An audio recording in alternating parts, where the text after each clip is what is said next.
Pulso económico que, como siempre, vamos a empezar echando la vista atrás a ver cómo le ha ido a nuestro IBEX 35. 0,26 de avance en positivo. El índice general termina la sesión en 8.967,1, a un pasito de los 9.000. Veremos a ver si esto avanza mañana o no.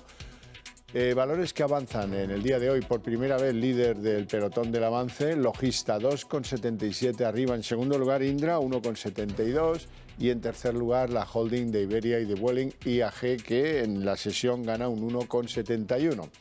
En el lado de las pérdidas, Repsol, el líder, 1,55 abajo, Telefónica en segundo lugar, 1,23 abajo y Acciona, los terceros, 1,06 abajo. Y les voy a adelantar algunos de los argumentos que supongo más les pueden interesar de lo que vamos a negociar aquí en la mesa de análisis económico, como siempre organizada con los mejores expertos para que ustedes no se pierdan nada. Bueno, el primero de nuestros asuntos hoy es el PMI europeo o de los países europeos. La verdad es que el principal indicador de la economía privada parece que progresa hasta máximos de 7 meses atrás, y eso significa dar esquinazo a la recesión, o no, ya veremos qué dicen nuestros expertos. Y hablaremos también de la subida de las pensiones, 8,5%, hoy pasaba por el Congreso el decreto con todo el segundo paquete o el tercero, da igual, de medidas que poco arreglan en materia de inflación, y eso ha tensionado bastante la deuda que mantiene la Seguridad Social. La nómina mensual roza ya los 12.000 millones. En un mes ha crecido más de 1.000 millones, que se dice pronto. Les presento a continuación a nuestros invitados hoy. Don Álvaro Climent, asesor independiente. Muy buenas tardes. Buenas tardes, Javier. Y bienvenido. ¿Todo Muchas bien? Gracias, igualmente. Me alegra muchísimo. Don Daniel Rodríguez Ascensión, economista y consultor empresarial. Muy buenas tardes. Buenas tardes, Javier. ¿Todo bien? Todo bien, con un poco de frío, Sí. pero como somos de Valladolid, esto ya es casi como estar en la tierra. ¿Está como en casa? Hombre, claro. Vamos con la sesión de hoy. Don Álvaro, ¿cómo ha visto todo esto? Parece que el IBEX tampoco ha aprovechado en exceso esto de los PMIs a lo que nos referíamos, ¿no? No, yo creo que es una sesión de trámite, estamos todavía empezando enero y de alguna manera, bueno, pues vamos pegados a los datos y los indicadores, es decir, de alguna manera los mercados están reaccionando no solamente a los mensajes contradictorios que por un lado dice el Banco Central y por otro lado los mercados nos están mandando, es decir, los mercados ahora mismo están descontando una situación absolutamente diferente a lo que los bancos centrales están poniendo encima de la mesa. Con lo cual yo creo que los traders y operadores que tienen que montar cartera este año, y estamos en un momento de montar cartera evidentemente y de seleccionar esos valores que este año nos tienen que dar la rentabilidad, están todavía pendientes de ver si efectivamente, como tú has comentado en la introducción, esa recesión es más light, vamos hacia una recesión sí o no en Europa, o la vamos a ver en Estados Unidos. Es decir, estamos en una situación de incertidumbre donde todavía los operadores no acaban de confiar en estos datos que tenemos encima de la mesa, que son todavía de andar por casa.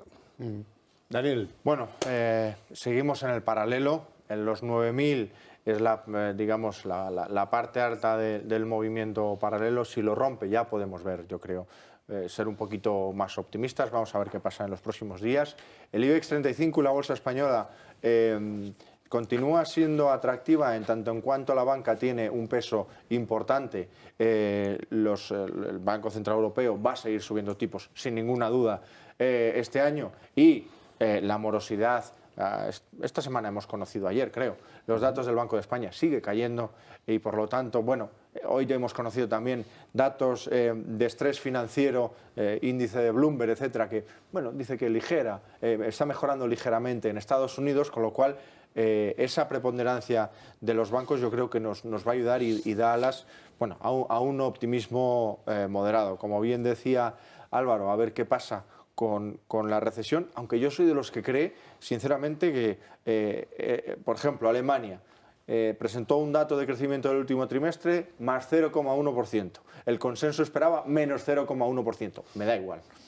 O sea, es un estancamiento de facto, ¿no? Con lo cual, vamos a ver qué pasa. Lo importante, en España el IBEX 35, el único freno que tiene ahora mismo son los bonos del Estado. Porque como sabéis, los bonos del Tesoro español, precisamente por ese perfil de mayor riesgo que Francia o Alemania, que luego los comentaremos, tienen una rentabilidad, una TIR un poco más elevada, y es verdad que eso les hace muy atractivos y por lo tanto quita atractivo precisamente a la banca y a los valores más seguros del IBEX. Bueno, le podemos dar más importancia, menos importancia, pero los PMIs de enero son mejores.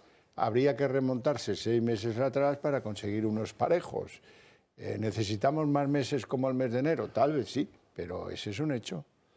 Bueno, es evidente que hemos entrado en una fase diferente ya. Es decir, tenemos el PMI de Francia de industria ya en expansión, en 50. El PMI de servicios alemán por encima de 50, en expansión.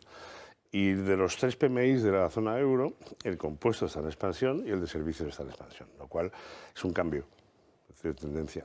Recordemos que estos son encuestas, es decir, que aquí lo que están trasladando los empresarios, los inversores, básicamente es lo que ellos esperan para lo que vamos a ver en los próximos 12 meses. Las expectativas son buenas, las cadenas de suministro parece que van funcionando, esos cuellos de botella se van liberando.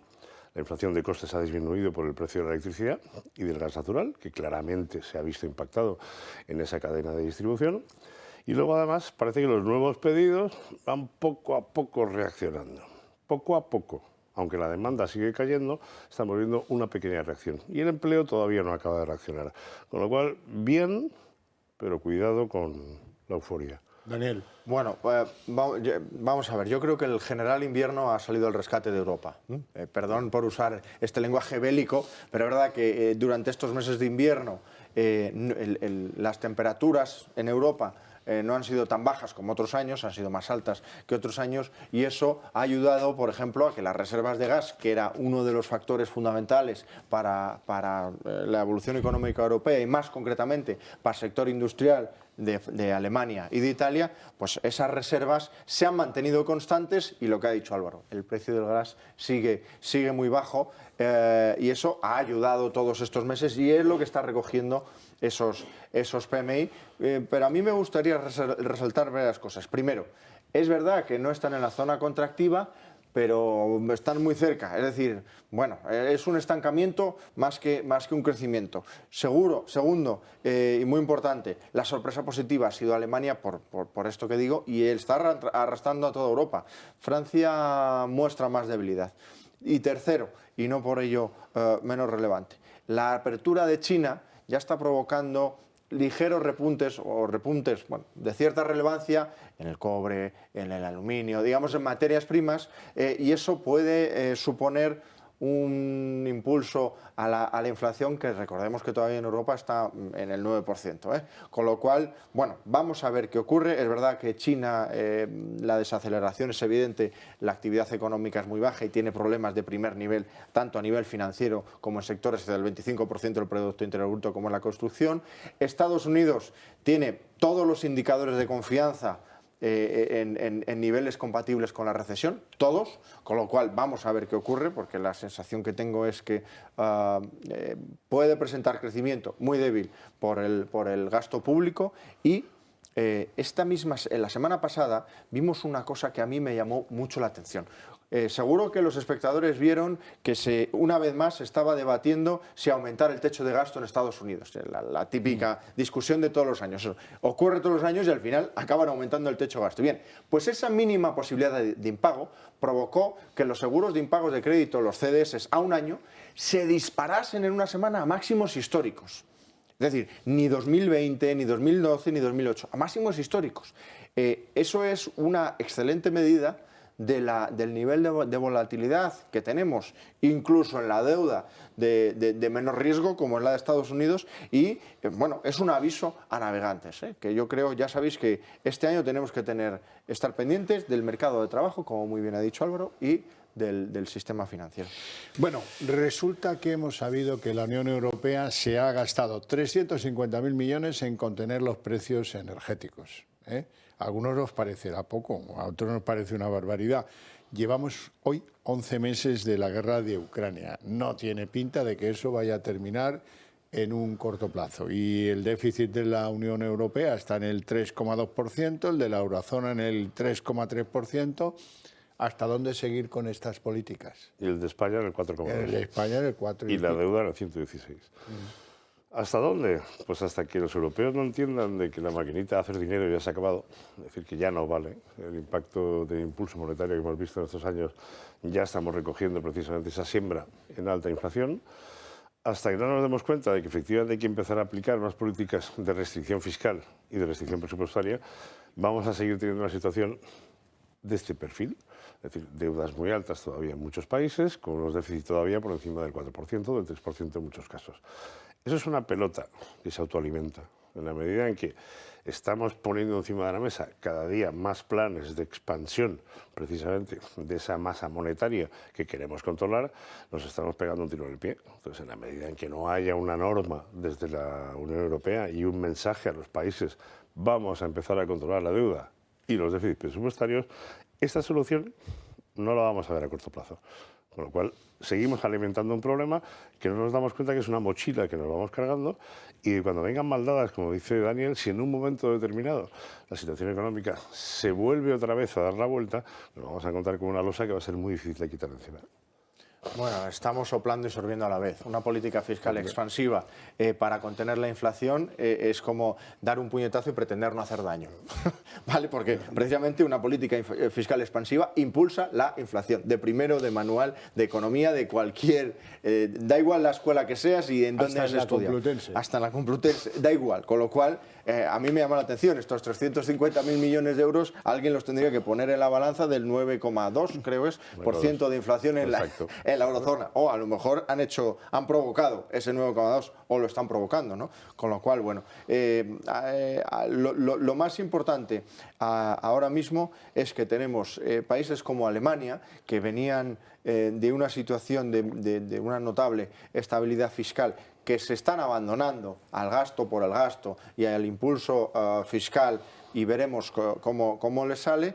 Y Francia, ya he dicho, que es el país que más sorpresas negativas está dando en los últimos meses durante la pandemia. Acordaos, y la recuperación fue el que mejor fue, ahora es el que más sorpresas negativas está dando, pero sobre todo, muy importante, Italia.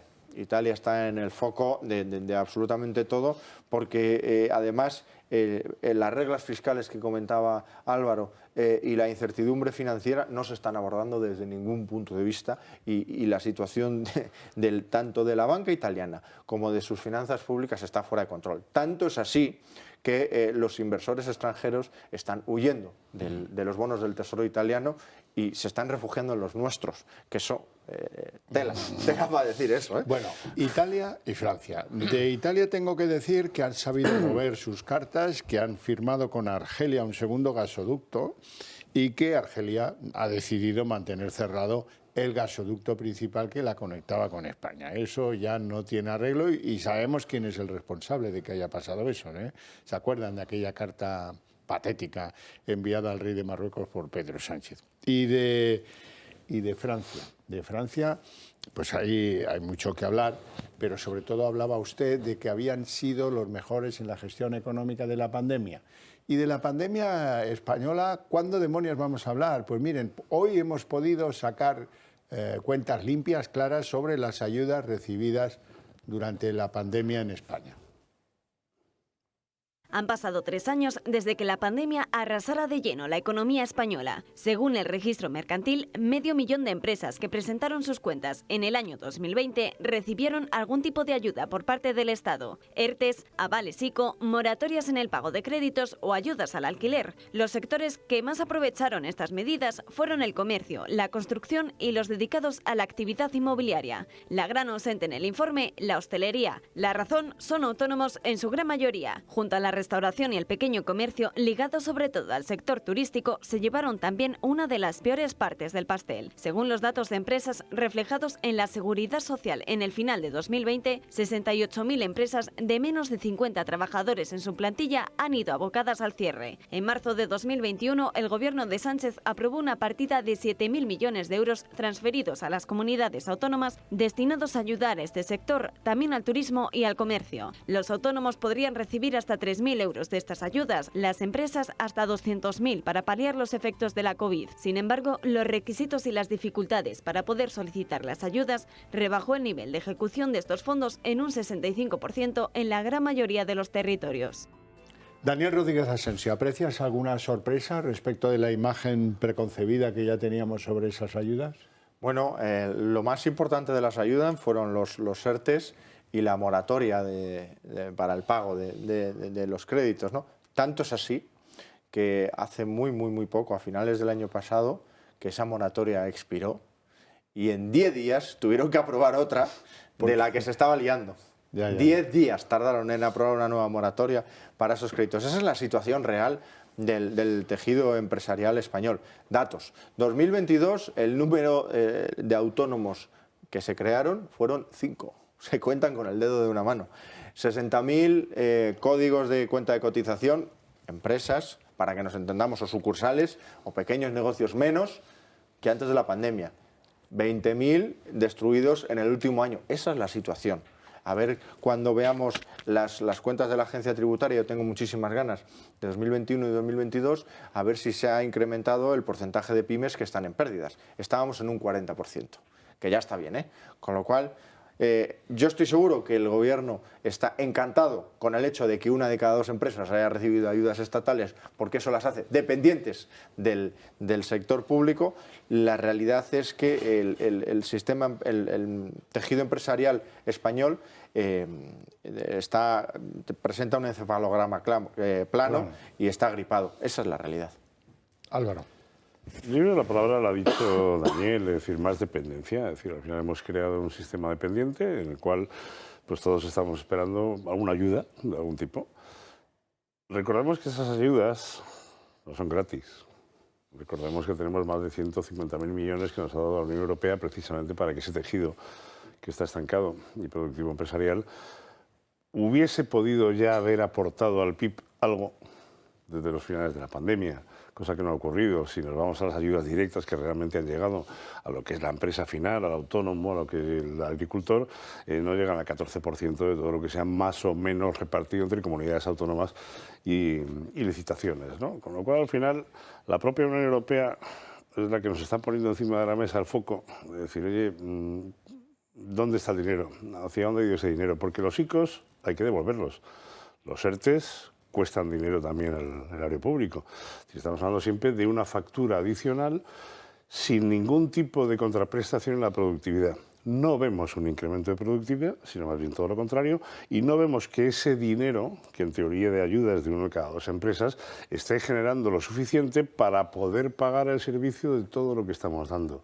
Con lo cual, volvemos otra vez a lo mismo. ¿Cuánto ha aumentado la deuda de que está Sánchez encima del Parlamento? 350.000 millones más o menos, 380.000. Seguimos endeudándonos y pagando una fiesta que no nos podemos permitir. Bueno, hoy ha aprobado el Gobierno el segundo, el tercer paquete, no lo sé, no sé ya si es el segundo o el tercero, porque todo es más repetido que, en fin. Este es el paquete, ya se acordarán, de los 200 euros para las rentas inferiores a 27.000 euros al año y de la rebaja del 4 al 0 el IVA de algunos alimentos súper básicos, muy poquitos, ¿eh?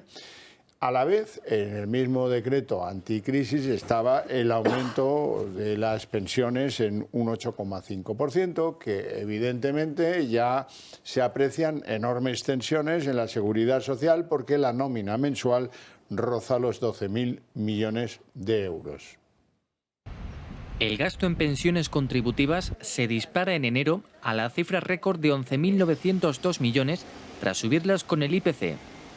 Esto supone casi 1.000 millones de euros de gasto más respecto a la nómina del pasado mes de diciembre y supera por primera vez en la historia los 11.000 millones de euros. Ello se debe a que en aplicación de la reforma de las pensiones, estas han subido para 2023 un 8,5% como resultado de la inflación media del periodo comprendido entre diciembre de 2021 y noviembre de 2022.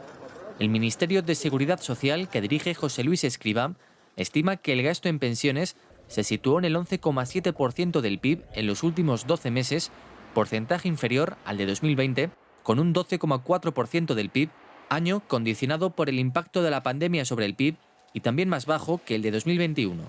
La pensión media de jubilación se queda en los 1.368 euros mensuales.